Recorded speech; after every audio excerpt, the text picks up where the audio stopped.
were a civil case, it would be a criminal offense. If that happened civilly where you did that, it would be a criminal offense. So I decided I'm not gonna make this speech complicated, I'm gonna make it beautiful, I'm gonna make it a unifying speech. And then when they said we have a group of people that are serious Trump fans, I said, this is the time to tell those stories.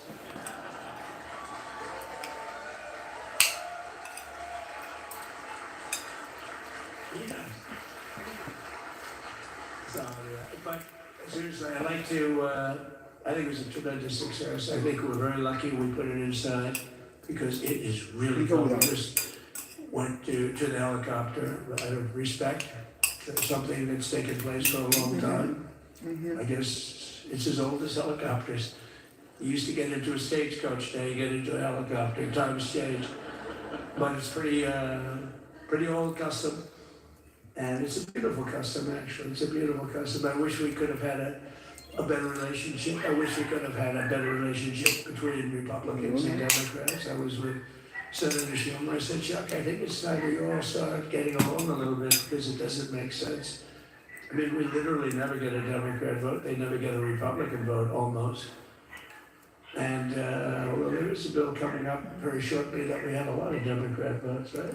It's going to be a very beautiful bill. We're going to have it decided, I would say, within a week or so, I think. And it's going to be a very good bill.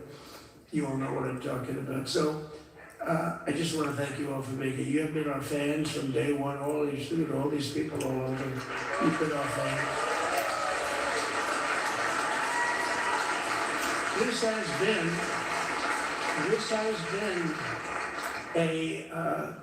there's never been anything like it. There's never been anything like it. This has been a movement like no movement ever in history for probably any country, let alone this country. You know, if somebody's running for president, and if they go out and they announce they're going to Arizona, they're going to Nevada, they're going to someplace, if you have 200 or 300 people, that would be standard. Ronald Reagan would go out. I mean, outside of the last couple of days where people get a little excited, but even then you have a couple of thousand people. But if you're going to go someplace, any place, any one of the swing states, any one of the other states, I mean, how about the non-swing states? We won Alabama by 48 points. We won Tennessee by massive numbers. Wyoming, we won by numbers that are, nobody's ever seen numbers like that.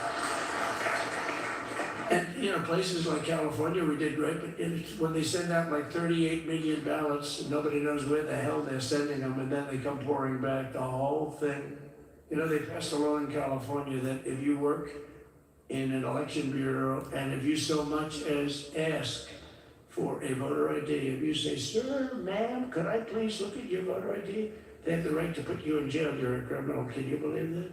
There's only one reason that happens. They want to cheat. So they had it where voter ID wasn't accepted. But now if you even ask for, this is seriously a bill that was just signed, passed in their legislature, and it was signed. And I think when we get things cleaned up and we get back to a little bit of normalcy, I'm going to ask the speaker to really get involved, because I think we would have won the state of California, because, you know, if you look at my numbers with Hispanic, we're 56%.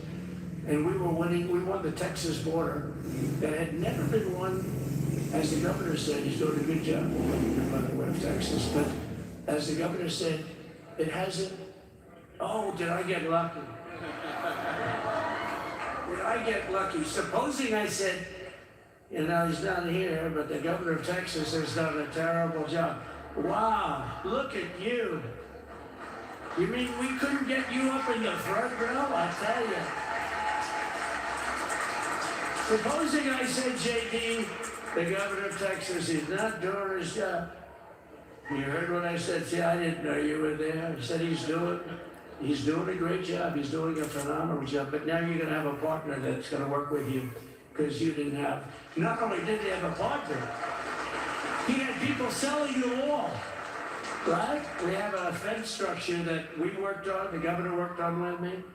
And I didn't love it, to be honest with you. I wanted a nice precast concrete, you know, 40, 50 feet high, like a beautiful, could have been a T-shape, Y-shape. I love construction. I wanted that sucker to go up maybe 50, 60 feet. It would have looked beautiful, a nice Y shape. And they said, the problem is, sir, they climbed that like a rabbit. I said, what do you mean? No way. And they brought some of these guys out. They climbed it like, and the other thing is you hit it with acid and the thing will disintegrate. You know, they have things for concrete. So they needed very hardened steel, special steel. And then they needed 7,000-pound concrete inside that steel, inside that steel. And then they have a rebar that's the toughest steel made, very hard to cut. So this is why very little is cut. I mean, it's right. And then they put an anti-climb panel on top. I hated it. I said, it's so unattractive. And I said, why would that work? I don't believe it works. And I went to watch the Border Patrol, gave a display. We had actually two sets of climbers. The guys that climb up walls with drugs on their back, I mean, they got like 60, 70 pounds of drug, and they go as fast as you can walk. They go bip, bip, bip. Or we have Mount Everest type climbers. And honestly, the drug guys were much better. I couldn't. The drug guys blew them away, right? But it's true, the anti-climb panel, they couldn't get around it.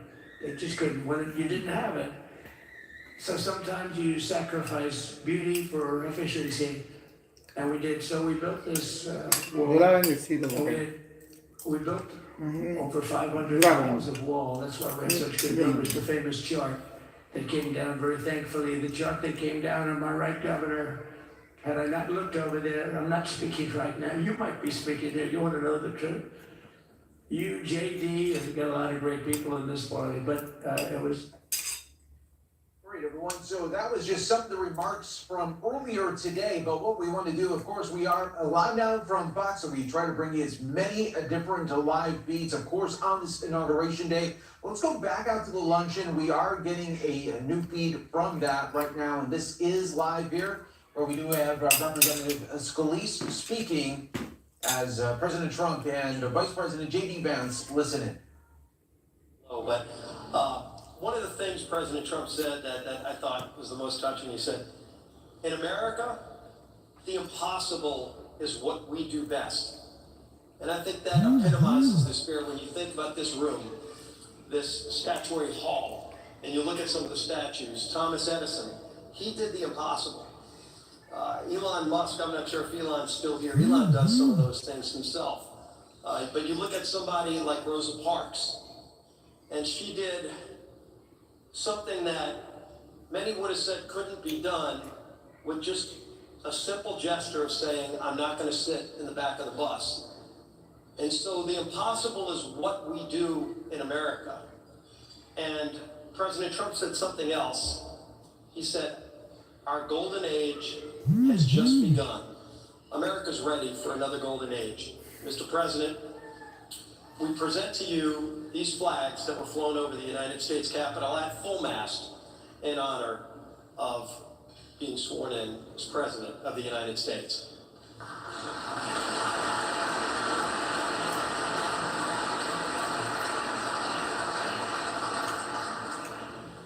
Thank you, Chairwoman Klobuchar, for your leadership of today's ceremonies.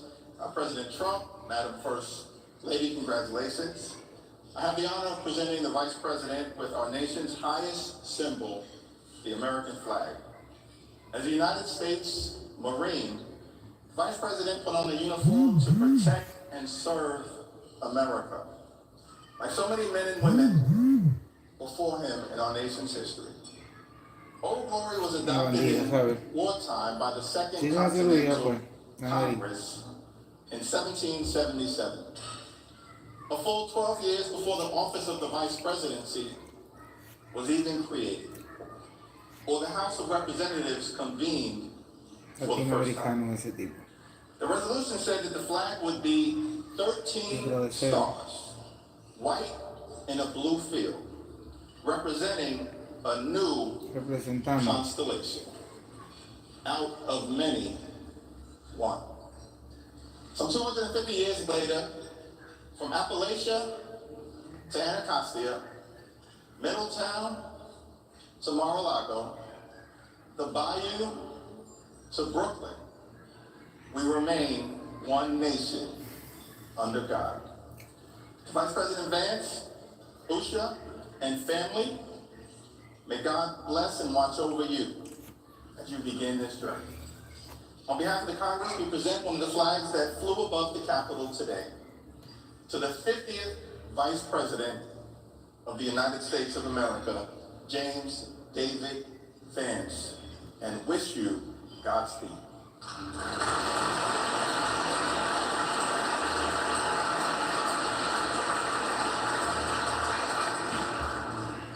Thank you, Leaders Scalise and Jeffries. I now ask my friend Senator Deb Fischer of Nebraska, as in the beef you had for the entree, who has been an excellent partner in planning today's events, to come up and present the inaugural photographs. Well, my thanks to Chair Klobuchar for putting together again in the last 2 days the 60th inaugural ceremony here at the United States Capitol. Amy did a wonderful job, along with all of the committee, all of our staffs, in order for this to come together and be a very memorable experience. It is a tradition that the committee give our new President and First Lady, our Vice President and Mrs. Vance, the official photographs taken at the swearing-in ceremony. And so it is such an honor to be able to have those presented to you. I hope you will display them with pride, with honor, and with a humbleness that I know you will carry with you every single day that you serve the people of this country. May God bless you all.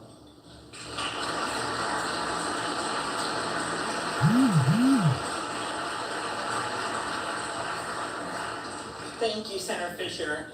Now, on behalf of the Joint Congressional Committee on Inaugural Ceremonies, I'd like to present the President and Mrs. Trump and the Vice President and Mrs. Vance with these crystal Lennox vases. See them over here?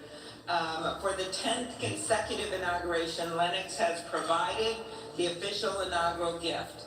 The hand-cut etched vases display the White House for the President and the U.S. Capitol for the Vice President, because I know that he's going to enjoy not only being the Vice President, but also, as Senator Thune and Schumer know, the President of the United States Senate, and there's no better job than that.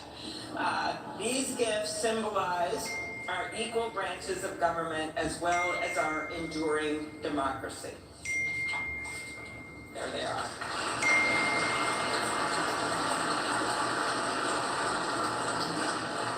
I will now invite Speaker of the House, Mike Johnson of Louisiana, to give the toast to the Vice President.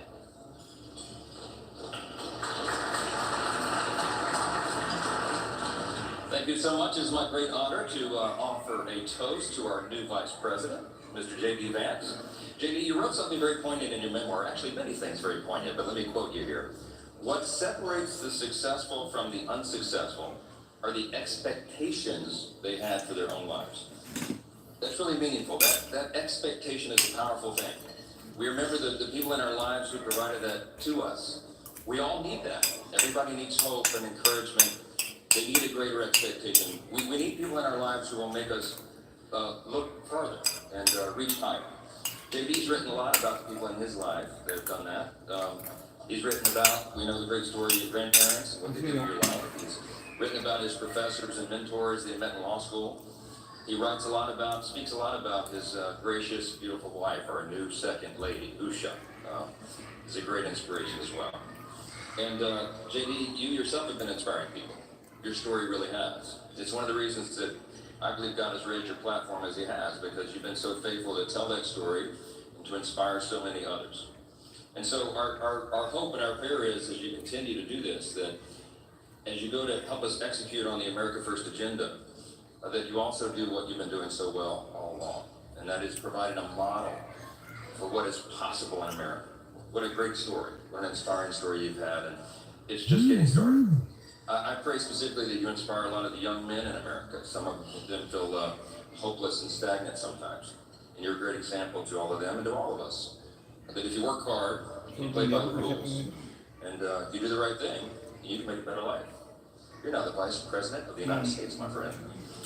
So everyone, will you please join me in raising a glass to our own mentors, the people who have inspired all of us, to the possibilities of our own future, to these great new horizons. What a perfect choice this was for the painting, the artwork today.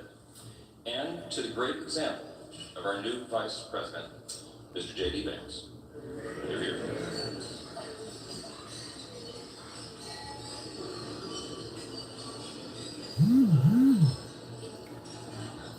Thank you, Speaker Johnson and Vice President Vance. I will now invite my senator next door in the state of South Dakota, Senate Majority Leader John Thune, to give the toast for the president.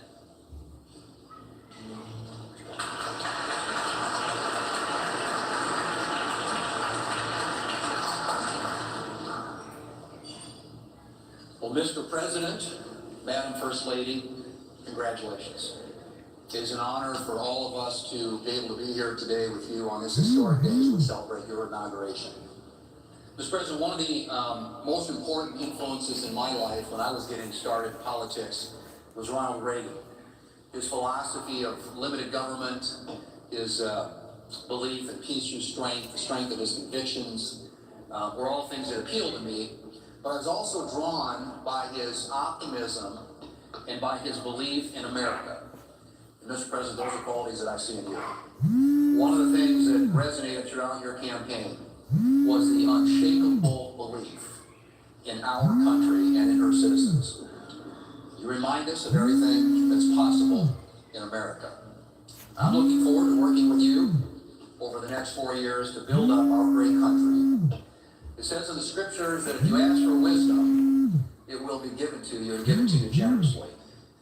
And so I pray, and our prayer is that God will richly bless you in the years ahead and grant you not only strength, but wisdom. Ladies and gentlemen, I ask you to join me in raising a glass to the President of the United States, President Donald Trump. Hear, hear.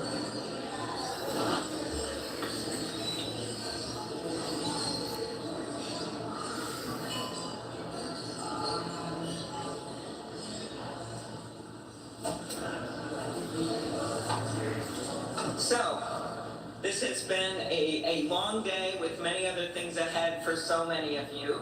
But I want to thank you for attending the 60th inaugural ceremonies. And as we close, we ask that you pick up a gift.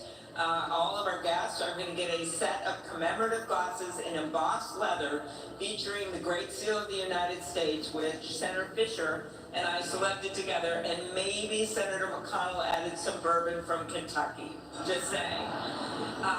It is now my privilege to conclude this luncheon by asking Margaret Kibben, the chaplain for the House of Representatives, to deliver the benediction. Thank you. And we know we love this eagle podium. It's pretty good, Mr. President. Ladies and gentlemen, please rise for the benediction.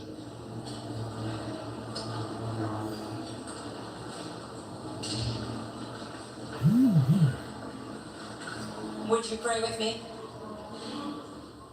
Holy and merciful God, having witnessed another successful moment in the experiment that you have entrusted into the hands of the American people, we pray your blessing on our 47th President of these United States, Donald J. Trump, and Vice President James D. Vance.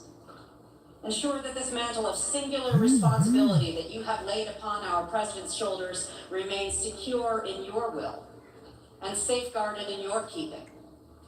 Uphold him as he preserves, protects, and defends the Constitution to the best of his abilities, relying on your divine help. God of power and might, grace and mercy, grant that your spirit of counsel has access to the President's heart to search it, to his mind to examine it, to his will to test it, that his faithfulness would bear witness to your truth.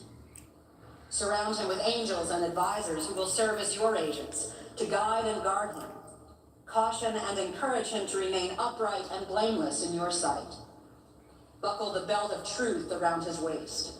Place the breastplate of righteousness over his heart.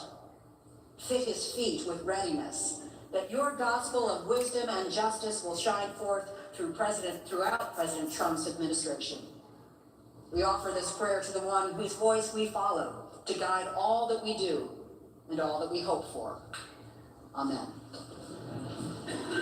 Ladies and gentlemen, please be seated. Please remain at your seats as President Trump, Vice President Vance, the Joint Congressional Committee on Inaugural Ceremonies, and the official party depart National Statuary Hall.